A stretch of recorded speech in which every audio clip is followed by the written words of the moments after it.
नमस्कार, मी Gyanada Kadam. Marathi big boss ladies स्पेशलमध्ये आपल्या सगळ्यांचं स्वागत. ज्या महिलांनी आपल्या घराची, कुटुंबाची जबाबदारी सांभाळत आपल्या उद्योग विश्वातही एक मोठी उंची गाठलेली आहे, अशा सगळ्या महिलांचा जीवन प्रवास या कार्यक्रमाच्या माध्यमातून आपण जाणून घेतोय. खरं तर आपण गावाकडे पाहिलं किंवा शहराकडे पाहिलं तर अनेक महिला या घराघरातनं शिवणकाम करत असतात. शिवणकामाच्या बिझनेसकडे किंवा या व्यवसायाकडे थोडंसं लोकल व्यवसाय म्हणून पाहिलं जातं, परंतु आजच्या आपल्या ज्या बिग बॉस आहेत त्यांनी याच लोकल व्यवसायाला ग्लोबल बनवलेला आहे. त्यांचा प्रवास आपण जाणून घेणार आहोत. त्यांचा व्यवसाय काय आहे याबद्दल आपण सविस्तरपणे बातचीत त्यांच्याशी करणार आहोत. श्वेता इनामदार आपल्या वडिलांकडनं वारसा हक्कानं आलेल्या रेडीमेड ब्लाऊजच्या व्यवसायाची धुरा सांभाळत त्यांनी आज इनामदार रेडीमेड ब्लाऊजचं नाव घराघरात पोहोचवलंय. वडिलांचं अचानक झालेलं निधन, दुकानावर असलेलं लाखो रुपयांचं कर्ज, घरातल्या सदस्यांची जबाबदारी या सर्व बाबी पेलत आपल्या पुण्यातल्या एका दुकानाचा विस्तार त्यांनी आता मुंबई आणि परिसरातही केलाय. मुंबई पुण्यातल्या गृहिणी, नोकरदार यांच्यासह सिनेक्षेत्रात काम करणाऱ्या अनेक अभिनेत्रींपर्यंत त्यांचा ग्राहक वर्ग विस्तारलेला आहे. लेटेस्ट फॅशनचे, सर्वांच्या मापाचे आणि सर्वांना परवडतील असे किमान शेकडोंच्या संख्येनं ब्लाऊज त्यांच्या दुकानात कायमच तयार असतात. आणि केवळ महिला वर्गच नाही तर नाटक सिनेमात महिलांची कामं करणारा पुरुष वर्ग आणि तृतीयपंथी सुद्धा ब्लाउजेससाठी श्वेता यांच्या रेडीमेड ब्लाउजेसना पसंती देतात. अगदी घरोघरी केल्या जाणाऱ्या शिवणाच्या कामाला उद्योगाची जोड देत श्वेता यांनी घेतलेली ही भरारी अनेकींसाठी प्रेरणादायी ठरतीये. सो श्वेता मॅडम, खूप खूप स्वागत आपल्या या कार्यक्रमामध्ये. नमस्कार. खरं तर अगदी घराघरातनं म्हणजे आपली आई, आत्या, मावशी शिवणकाम तर अगदी निगुतीनं करताना आपण सगळेजण पाहतो, पण तुम्ही कसं ठरवलं की तुम्हाला व्यवसायामध्ये यायचं? हा व्यवसाय चालू कसा झाला? माझ्या वडिलांनी हा सुरू केला 1979 साली पुण्यामध्ये, आणि वडिलांचंच नाव आहे एस.ए. इनामदार, त्यामुळे त्याच नावाने आम्ही आत्तापर्यंत हा ब्रँड प्रचलित करत आलेलो आहोत. अच्छा, मग तुम्ही कसा काय शिरकाव केलात याच्यात? माझं शिक्षण MA इकॉनॉमिक्समध्ये झालं. मी IAS करत होते, एंट्रन्स एक्झाम दिलेली होती. मी दिल्लीला गेले त्या एक्झामसाठी, पण इकडे अचानक माझे वडील मॅसिव्ह हार्ट अटॅकने वारले. आणि त्यावेळेला दुकानाला म्हणजे 14 वर्ष झालेली होती ऑलरेडी. मला एक मोठा भाऊ आहे, पण तो गतिमंद आहे, बहीण लहान. मग सगळा व्यवसाय माझ्यावरच येऊन पडला. म्हणजे कोण बघणार आता व्यवसायाकडे? मग अनेकांनी सल्ला दिला की दुकान हे थांबवू नकोस, हा वाता जरा आहे. कोणी म्हटलं की, कोणाला आश्चर्य वाटलं की नाही तुझं शिक्षण कर. आणि वडील अचानक वारल्यामुळे तो सगळा डोलारा जो काही व्यवसायाचा होता तो पूर्णपणे गडगडलेला होता. म्हणजे काहीही बेस राहिलेला नव्हता. अनेक कारागीर जे कामगार होते ते सोडून गेले. बऱ्याच जणांना पैसे आमचे थकवले होते. कोणी मिलची लोकं जी असतात ते आम्हाला तागे देईरासे झाले की आधीचं बिल चुकतं करा, मग पुढचे आम्ही तुम्हाला तागे देऊ. शिक्षण सोडून दिल्याचं तर खूप दुःख होतं त्यावेळेला की मला IASला जायचं, आणि मी एंट्रन्स पहिल्या अटेम्प्टमध्ये क्लिअर केली होती. म्हणजे माझे प्रोफेसर्स पण म्हणाले की Shweta, this is not your cup of tea. तुला बिझनेसमध्ये नाही, तुला तिकडे तू चांगले ॲरिस्टोक्रॅटिक पर्सनॅलिटी आहे, तिकडे तू जास्ती चांगलं हे करू शकतेस. पण माझा नाईलाज होता. मग मी व्यवसाय करत करत माझं MA इकॉनॉमिक्स कंप्लीट केलं पुणे युनिव्हर्सिटीतनं. आणि व्यवसायाच्या अनेक अडचणी, कारागीर सोडून गेलेले, मग परत नव्याने सगळं करायचं, नव्याने डोलारा सगळा उभा करायचा. त्या काळी 92 साली 11 लाखाचं कर्ज होतं. बापरे. तर ती अमाऊंट त्यावेळेला खूप मोठी होती. ते करत असताना सगळं म्हणजे हे सांभाळताना ट्रायल एरर करतच मी या व्यवसायात आले. पण कधी डायसी माइंड झालं नाही, द्विधा मनस्थिती झाली नाही की आपण IASचं शिक्षण सोडतोय, स्पर्धा परीक्षांचं शिक्षण सोडतोय आणि माहिती नाही की या व्यवसायाचं पुढे काय होईल, अशा मोठ्या रिस्कमध्ये आपण जातोय? हो, कित्येकदा तरी मी रात्री झोपलेली नाही आहे की मला शिक्षण मला एकीकडे बोलवतंय आणि एकीकडे व्यवसाय आणि घरातली जबाबदारी मला दुसऱ्या बाजूने खेचते. असं बऱ्याचदा दोलाय मनस्थिती खूपदा झाली. आणि कदाचित माझ्या जागी एखादा पुरुष असता, मुलगा असता, तर समाजाने त्याला लगेच ॲक्सेप्ट केलं असतं वडिलांच्या जागी. पण मला लोकांना ॲक्सेप्ट करायलाच वेळ गेला की ही मुलगी आहे, 19 वर्षाची आहे, ही काय लग्न करून निघून जाणार आहे, मग कशाला हिला तागे द्या, आणि आपले पैसे बुडवले तर. ते विश्वास मला तर संपादन करायला खूप मेहनत घ्यावी लागली प्रत्येक वेळेला. म्हणजे पण मग 19व्या वर्षी जेव्हा तुम्ही जबाबदारी घेतली तेव्हा जसं तुम्ही म्हणालात सगळंच विखुरलेलं होतं, हे सावरलं कसं मग तुम्ही? सावरलं म्हणजे एक तर प्रचंड आत्मविश्वास आणि करायची जिद्द होती की ते केलंच पाहिजे, आणि पर्याय नव्हता माझ्याकडे. डू ऑर डाय म्हणतो ना आपण, तसंच होतं की ते नाही केलं तर आम्ही रस्त्यावर आलो असतो. की आमचं स्वतःचं दुकान हातातनं पुण्यातलं जातंय तर म्हणजे नोकरी करण्याशिवाय किंवा दुसरं काही करण्याशिवाय पर्याय नसता. शिक्षणाला तर रामराम केलेलाच होता. सगळ्यांनाच करावा लागला असता आणि भावाचा खर्च कसा उचलला असता, आईने कुठे घेतलं असतं. म्हणजे या सगळी जी समजूतदारपणाचं जे एक बर्डन जे म्हणतो ना आपण, एक गाठोडं जे जबाबदारीचं गाठोडं घेऊनच मी लढायला सुरुवात केली. त्याला काही पर्यायच नव्हता माझ्याकडे, म्हणजे डू ऑर डाय. तुम्ही सुरुवातीला उल्लेख केलात मगाशी की वडील जेव्हा गेले तेव्हा 11 लाखांचं कर्ज होतं डोक्यावर, तर ते कसं फेडलत मग तुम्ही? काही आईकडे सोनं होतं ते आम्ही विकलं, जे काही घराचं एक होतं घर ते विकलं, असं करत जे काय खिडूक मिडूक गाडी विकली पूर्ण. 2 गाड्या होत्या, कार होती, नंतर अजून एक त्यांनी नवीन गाडी बुक केली होती, ती पण आम्ही विकून टाकली. आणि असं करून ते कर्ज आम्ही परतफेड केलं. म्हणजे अगदी अशी एक वेळ अशी आली होती की अगदी एकदाच जेवायचं, फक्त भावाची औषधं सांभाळायची, कारण त्याचं ते वेळेत सगळं गेलं पाहिजे. इतकंही कधी अशाही स्टेजला आलेले होते की मी आता ते आठवलं सगळं तर खूप त्रासदायक होतं ते सगळं. पण मग पुण्याच्या दुकानाचा, त्या व्यवसायाचा, तिथल्या ग्राहकांचा तुम्हाला अनुभव होता, मग कम्पॅरेटिव्हली ठाण्यात बिझनेस सुरू करणं सोपं होतं?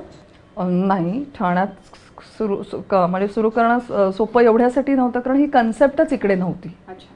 रेडीमेड मॅचिंग ब्लाऊज मिळतात, ते आपल्याला फिटिंगला उत्कृष्ट बसतात अशी संकल्पनाच नाही. त्यामुळे आजही आता 18 वर्ष झाले ठाण्याच्या दुकानाला, तरीसुद्धा ग्राहक येऊन अजूनही विचारतात किंवा माझ्याकडचा मी पीस आणला तुम्ही शिवून देणार का? मी विचारणार ॲक्च्युली.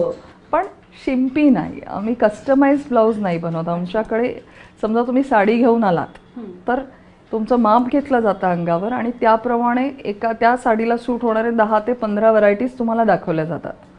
मग अगदी प्लेनपासून डिझायनर वेअरपर्यंत सगळे प्रकार आहेत. जसं तुमच्या बजेटला सूट होतं त्याप्रमाणे तुम्ही तो चूज करू शकता. घालून बघायची सोय असते. अल्ट्रेशन्स आम्ही करून देतो 1 दिवसात 24 तासात. त्यामुळे कसं होतं की पळून जाणाऱ्या मुली, लग्नात ऐन वेळेला ब्लाऊज घरी विसरलेली मुलगी, की बॅग घरी राहिली आहे किंवा कुठेतरी चोरीला गेली, हे तृतीयपंथी लोक, रेग्युलर ज्यांना ब्लाऊज साड्या नेसतात त्यांना ब्लाऊजची गरज असतेच.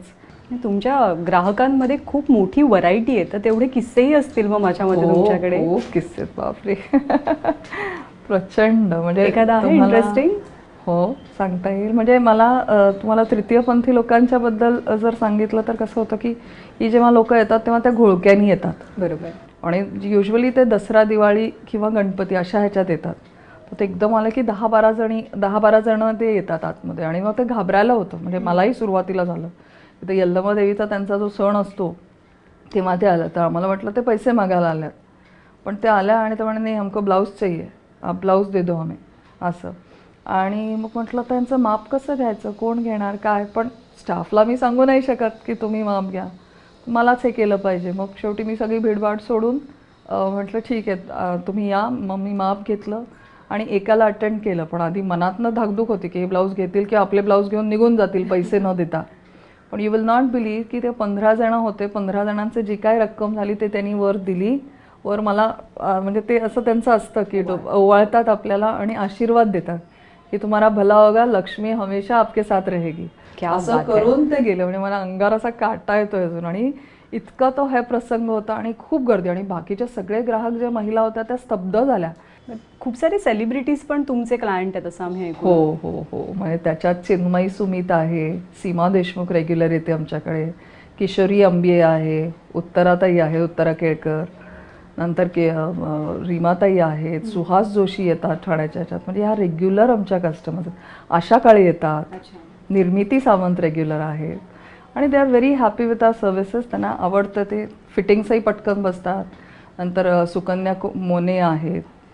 त्यामुळे एवढ्या अनेक ग्राहक वर्ग ह्याच्यात आहे. नंतर आत्ताच्या ज्या नवीन सुहास जोशी आहेत त्या आता आमच्या रेग्युलर कस्टमर आहेत. म्हणजे ते येणार, साड्या आहेत, हे ब्लाऊज हवेत आणि घेऊन जातात. कुठच्या पॉलिटिशियनसाठी काम नाही केलं कधी? हो, केलं ना. म्हणजे सोनिया गांधींनी नेलेत आमचे ब्लाऊज. पुण्यात असताना एक सभा होती आणि त्याच्यात त्यांना हवा होता फुल स्लीव्सचा कॉलरवाला ब्लाऊज हवा होता, पांढऱ्या रंगाचा कॉलरचा. त्या स्वतः तर नाही येऊ शकत. त्यांनी त्यांचा जो ड्रेसचा जो इन्चार्ज होते त्यांना पाठवलं होतं आणि त्यांनी ते ब्लाऊज आम्हाला मापासाठी दाखवलं आणि एक्झॅक्ट त्याच मापाचं ब्लाऊज मी 2 मिनिटात त्यांना ते दिलं आणि ते खूप खुश झाले. म्हणाले की मला तुमचं इनामदार खूप लोकांनी नाव सांगितलं होतं. कारण सभा होती पुण्यात त्यावेळेला आणि त्या तिथे आलेल्या होत्या आणि काय त्यांचं मिसप्लेस झालं होतं, सापडत नव्हतं, समथिंग ऑफ दॅट सॉर्ट.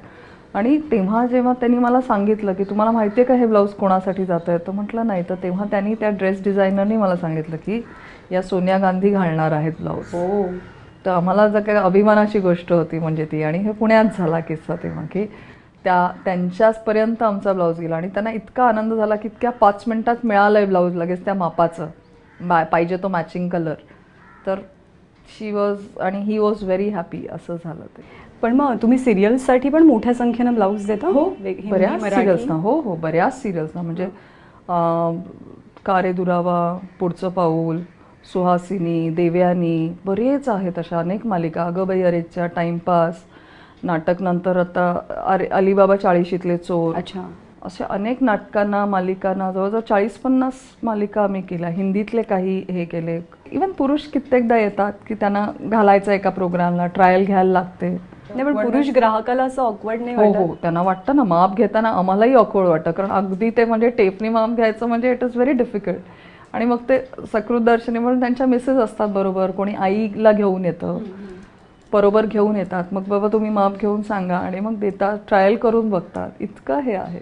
म्हणजे बाईकडनं दाद मिळणं की मस्त ब्लाऊज आहे, मस्त फिटिंग, आणि पुरुषाकडनं दाद मिळणं ह्याच्यात किती फरक आहे? हां, खूप फरक आहे. म्हणजे काय म्हणतो ना आपण की जसं म्हणता येईल याला की आपण घरी केलेला आईस्क्रीम आणि नॅचरलचा आईस्क्रीम, हा कसा फरक आहे. नॅचरल आईस्क्रीम कोणतं नेमकं? आता ते तुम्ही ठरवा.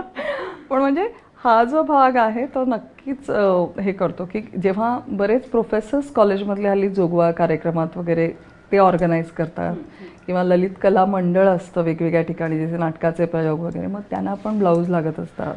सध्या ना ब्लाऊज जितकी गरजेची गोष्ट आहे ना, तितकं ब्लाऊज म्हणजे एक स्टाईल स्टेटमेंट पण झालं. सो या गोष्टीचा दबाव असतो सारखा कुठेतरी की काहीतरी वेगळं द्यायचंय, काहीतरी नवीन द्यायचंय. हो, व्हरायटी द्यावीच लागते आणि व्हरायटी दिल्याशिवाय तुमच्याकडे ग्राहक नाही येणार. म्हणजे आमच्याकडे दर 3 महिन्यांनी ते पॅटर्न रिपीट आम्ही नाही करत. 3 महिने त्याचं शेल्फ लाईफ ठेवतो. आता आमचा नवीन जो हे येतं कंचुकीमध्ये, स्ट्रेचेबल कंचुकीमध्ये ब्लाउजेस आहेत, पॅडेडमध्ये, प्रिन्सेस कटमध्ये, हँडवर्कचे ब्लाऊज आहेत, कांथावर केलेले, खणाचे. असं प्रत्येक वेळेला तो ट्रेंड बदलत जावा लागतो. मग आता आजकाल 3/4ची फॅशन आहे, गोल्डनमध्ये चालतात. मग कॉलर नेक नको आहे, स्लीवलेस पाहिजे, मग स्लीवलेसमध्ये, कारण ट्रेंडी पण हवे असतात. मग आता काठ्यावाडीमध्ये आम्ही वेगळा हे केलेला आहे. काठ्यावाडीचे ब्लाऊज आले आजकाल खूप इन आहे फॅशन. आणि कधी कसं होतं की जसं जसं तुम्ही व्हरायटी देत जाता तसं तसं ग्राहकांना ते पोचत जातं की वेनेवर ते दुकानात जेव्हा पण येतात तेव्हा त्यांना वेगळं वेगळं काहीतरी बघायला मिळते. सो चॉईस भरपूर मिळतो. म्हणजे तुमच्याकडे किती रुपयांपासून ते किती रुपयांपर्यंत ब्लाउजेस मिळतात? मिनिमम 200 रुपये, मॅक्सिमम 3000 रुपयापर्यंत एक ब्लाऊज. खरं तर ना बायका अत्यंत चोखंदळ असतात. म्हणजे त्यांच्यासोबत शॉपिंग करायचं किंवा त्यांच्यासाठी शॉपिंग करायचं म्हणजे ना जनरली डोक्याला ताप वाटतो सगळ्यांना. खरी गोष्ट आहे. तुम्ही ते सांभाळता कसं, एवढ्या सगळ्या बायकांच्या एवढ्या सगळ्या गोष्टी? मी पण एक स्त्रीच आहे ना, त्यामुळे स्त्री म्हणून मी लवकर ओळखू शकते. आणि मी ओळखायला शिकले म्हणून माझ्या स्टाफलाही मी तसं ट्रेनिंग दिलं आहे की एखादीला काय दाखवलं तर आवडेल, काय अपील होईल. बऱ्याच जणींना मास फॉलोअर्स असतात, क्लास फॉलोअर्स खूप कमी असतात. म्हणजे काय असतं की एखादी जर स्त्री गोल्डन ब्लाऊज घालतात सगळ्या जणी बघितल्या तर त्या साडीला सूट हो न हो ती पण येऊन गोल्डन मागेल. पण होतं, आता ते सवयीचं हे झालेलं आहे. तुमच्या ज्या सगळ्या मदतनीस आहेत तर त्यांना तुम्ही कसं गोळा केलात, कसं एकत्र आणलं? हे म्हणजे मी काय हारामध्ये एक एक फूल ओवत गेले. माझ्या सगळ्या स्टाफला सेकंड लाईन तयार करायचं मी ठरवलं. आणि सेकंड लाईन तयार करत असताना मग जी ज्या कामात एक्सपर्ट आहे तिला त्या कामात घेतली. म्हणजे एखादी मुलगी मशीनच्या कामात खूप एक्सपर्ट आहे, तिला अल्ट्रेशन चांगलं करता येतं. दुसरी एखादी असेल तिला अकाउंट्स चांगलं जमतं. तिसरी एखादी आहे तिला हेल्पर सगळं म्हणजे बाकीची ती कामं करू शकते. एखादी आहे तिला ॲडमिन चांगलं जमतं. ह्याच्यातल्या कोणी 2-3 अशा आहेत की ज्या काउंटरवर चांगलं काम करू शकतात. ग्राहकांची मेंटॅलिटी ओळखणं वगैरे, काय दिलं तर आवडेल. तर असं हळूहळू वेळ लागला ह्याला करायला. हे एका रात्रीत किंवा असं होत नाही. आणि तुम्हाला ओळखावं लागतं कोणात काय गुण आहेत आणि कधी कधी काम देऊन पण तुम्ही ते समजू शकता. पण मग या सगळ्या जणींचं बॅकग्राऊंड काय आहे? ह्या सगळ्या जणींचं म्हणजे शिवणाऱ्यांचं म्हणाल तर अगदी त्या डाऊन ट्रोडन क्लासमध्ये. म्हणजे कोणाचा नवरा मासे विकणार आहे, कोणी रिक्षा ड्रायव्हर आहे, कोणी टेम्पो चालवतो, कोणी माथाडी कामगार आहे. अशा प्रकारच्या बायका आपल्याकडे शिवण्यासाठी आहेत. पण मग तुमची सिस्टीम काय, म्हणजे सगळ्या जणी बसून एका वेळेला हे ब्लाउजेस तयार करतात का कसं, म्हणजे तुम्ही मॅनेज कसं करता? नाही, माझ्याकडे सगळे तागे ऑलरेडी असतात. म्हणजे मी जे परचेसला जाते ते ताग्यांचं सगळं माझ्याकडे स्टॉक आमच्याकडे असतो. एकेकीला त्या ग्रुपमधनं मी 5 ग्रुप केलेले आहेत, त्याच्यातल्या एकेकीला निवडलेलं आहे आणि त्यांनी येऊन तागे घेऊन जायचे आणि कटिंग करून त्यांनी तिथे द्यायचे आणि मग बाकीच्या शिवणाऱ्या बायका ज्या आहेत त्यातली एक येऊन डिलिव्हरी देईल. मग चेकिंग होतं की फिनिशिंग आणि चेकिंग हे नंतर होतं आणि मग दादरला, पुण्याला आणि ठाण्याला ते डिस्पॅच होतं. रेडीमेड ब्लाऊज आणि फिटिंग म्हणजे ह्याची सांगड तुम्ही कशी घालता? कारण आता प्रत्येक बाईचं माप वेगवेगळं, फिटिंग वेगवेगळं, तर मग त्याचं सिक्रेट काय? फिटिंगचं सिक्रेट काय इनामदारांचं? आमच्याकडे ना वेगवेगळ्या फॉर्मास तयार आहेत. म्हणजे साईज असतात 32 ते 42 आणि त्याच्यात सब साईज असतात. मग कुणाचा हात मोठा आहे, कुणाचा शोल्डर रुंद आहे, कुणाचा रुंद आहे, कुणाचं कमरेचं माप कमी आहे, ऑड माप अशी अनेक असतात, कुणाचं चोरमाप असतं, चोरटं माप पण असतं. तर ते सगळ्या साईज अँड सब साईज असं हे बनवलं जातात प्रोडक्शनमध्ये आणि ती काळजी घ्यावी लागते. पण एवढं सगळं हे करून साईज अँड सब साईजचं परत ट्रेनिंग द्यावं लागतं. अशी एखादी असाइनमेंट तुम्हाला आठवते का की जी पूर्ण करणं तुमच्यासाठी खूप कठीण होतं? कसोटी पाहिली त्या असाइनमेंटने किंवा एखाद्या ब्लाऊजने सुद्धा? हो, असं झालेलं आहे एकदा किस्सा. एका सिरियलला आम्हाला ब्लाऊज द्यायचे होते आणि अनुबंध सिरियल होती ती आणि त्यावेळेला काही पात्र अचानक बदलली. म्हणजे आम्हाला आधी एक शेड्यूल सांगितलं होतं की ह्या यांच्यासाठी तुम्हाला ब्लाउजेस बनवायचे आहेत, हे राहतील, ह्या साड्या आहेत आणि ते झाल्यानंतर परत त्यांचं कास्ट काहीतरी बदललं. त्यामुळे मला रात्री 2-2:30 वाजेपर्यंत ते बाकीचा दुसरा सेट परत तयार करून घ्यावा लागला आणि मी एकटी गाडी काढून रात्री मुलुंडला त्यांचा एक तो डिझायनर राहत होता, त्याच्या घरी जाऊन रात्री 2:30 का 3 वाजता तो ब्लाऊज मी 2-4 ब्लाऊज जे काय होते ते डिलिव्हरी दिली की बाबा हे घ्या आणि सकाळी 7 वाजता शूटिंग. आणि मला रात्री 9 वाजता त्यांचा फोन आला होता, बापरे, की हे असं झालेलं आहे, आता ते बदला, ते नको आहेत आम्हाला, आता दुसरे पाहिजेत. तर असं होतं.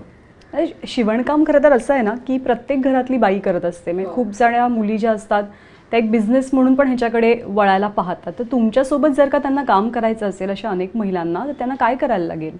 त्या येऊ शकतात. म्हणजे आमच्याकडे जर आल्या तर त्या घरगुती लेवलवरनं पण होलसेल ब्लाऊज घेऊन पण त्या विक्री करू शकतात. अच्छा. किंवा एखादं चांगलं दुकान चांगल्या मोक्याच्या जागी 4-5 जणींनी मिळून हे केलं तर ते आमची फ्रँचायझी घेऊ शकतात. आणि मला असं वाटतं की जर मी एक महिला म्हणून जर पुणे, ठाणे आणि दादर करत आले तर अनेक महिलांनी याच्यातनं धडा घेऊन पुढे आल्या तर मला खूप आनंद होईल. म्हणजे सगळ्या आल्या तर आपण मिळून साऱ्या जणी हा व्यवसाय अजून चांगला वाढवू शकू. कारण ह्या व्यवसायाला प्रचंड मागणी आहे आणि इथनं पुढे वाढतच राहणार आहे. कारण जोपर्यंत साडीचं मार्केट आहे, जोपर्यंत महिला साड्या नेसतात, तोपर्यंत ब्लाउजेसची गरज ही राहणारच आहे. पण मग कुठच्या पद्धतीच्या ब्लाऊजला मागणी सगळ्यात जास्त आहे? डिझायनर वेअरला हल्ली खूप मागणी आली आहे. प्रिन्सेस कटमध्ये त्यातल्या त्यात खूप मागणी आलेली आहे. प्रिन्सेस कट, नंतर तुमचे रॉ सिल्कमध्ये, खादी सिल्क, पॅडेडचे ब्लाऊज, मग कंचुकीमध्ये स्लीवलेस, काठ्यावाडी हे ब्लाउजेस, शिमर्समध्ये. जसं टिश्यू गोल्डन तर अगदी हॉट सेलिंग केक आहे आमचं, की कोणी आलं तरी, अगदी पुरुष आला तरी तो म्हणेल की एक गोल्डन द्या, म्हणजे मला त्या एका साडीवर कुठल्या तरी घालता येईल, असंही होतं. पण मग व्यवसायाची जबाबदारी पेलत असताना, व्यवसायामध्ये पुढे जात असताना घरच्यांची साथ कशी मिळाली? चांगली साथ मिळते घरच्यांची. यजमान माझे या व्यवसायात मला मदत करतायत.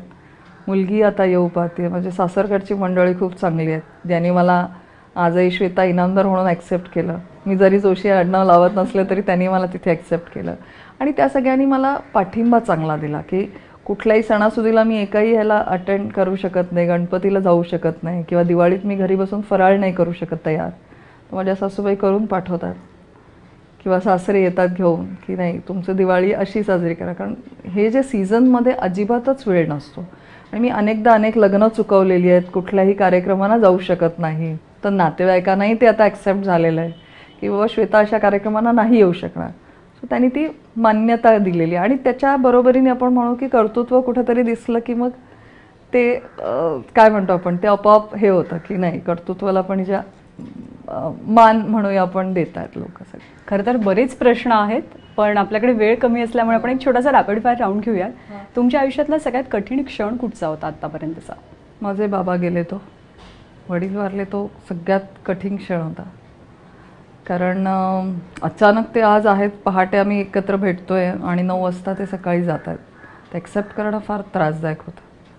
तुमचं पुढचं स्वप्न काय आहे? USA ला अजून एक शोरूम आणि अशाच पुढे फ्रँचायझीज देत राहायच्यात, वाढवत राहायचा हा व्यवसाय, थांबायचं नाही आहे मला कुठेच. या सगळ्या घाई गडबडीमध्ये व्यवसायाला पुढे नेण्यामध्ये एखादी गोष्ट आहे की जी करायची राहून गेली? गाणं शिकायची आवड जी आहे ती राहून गेली याच्यात. पण आता ऐकतीये, फक्त ऐकायला आवडतं. शिकायची आवड होती ती राहून गेली आणि IASचं ते आता विसरायलाच लागेल. म्हणजे ती आवडच होती असंच म्हणायला लागेल मला, ते राहून गेलं.